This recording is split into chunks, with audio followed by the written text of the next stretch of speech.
Vi står foran Vor Frue Kirke i Nyborg, som blev bygget i slutningen af 1300-tallet, og den stod så færdig i 1428.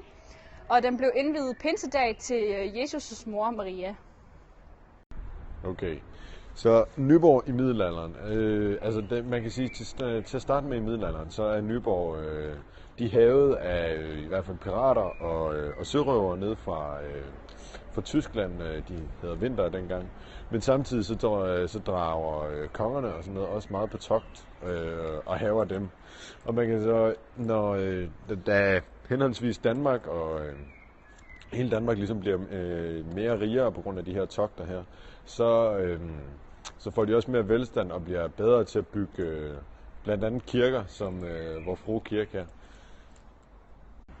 Kirken den blev opført af Margrethe den Første som et symbol på, at hendes nevø Albert Mecklenburg via Kalmarunionen gjorde det muligt at samle de tre riger, som var Danmark, Norge og Sverige. Og på den måde så bliver kirken ligesom gjort til et samlingspunkt i Nyborg. Og man skal ikke gå meget mere end 500 meter, før man kommer ned til Nyborg Slot, som er det daværende Christiansborg, som nu ligger i København. Så man kan sige, at Nyborg på den her tid, det var sådan meget ligesom Christiansborg, hvor det var her, de vigtige beslutninger blev taget, og der blev ligesom gennemført udvikling, ikke bare i Nyborg, men også i hele landet. Og det var alt sammen her, det startede i Nyborg. Ja. Okay.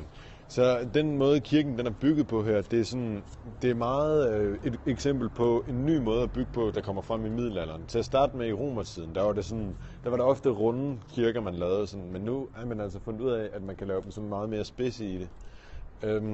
Og i dag kalder man det sådan en rigtig gotisk stil, men det er sådan med til at virkelig få kirkerne til at fremstå sådan virkelig store og magtfulde også. Det viser også meget godt, hvor meget magt de har.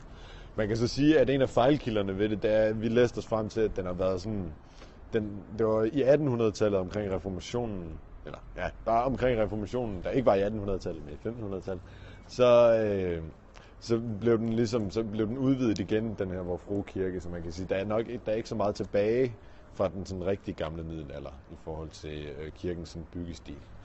Så ja.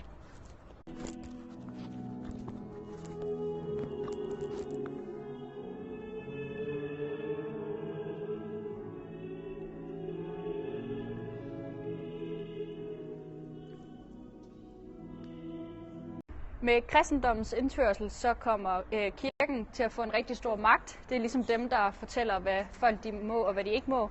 Det er dem, der fortæller, hvad der er rigtigt og forkert, og de opstiller ligesom en hel masse leveregler for folk. Og folk de stiller ikke spørgsmålstegn ved det, fordi det er det eneste på det her tidspunkt, der ligesom fortæller, hvad der er rigtigt og forkert.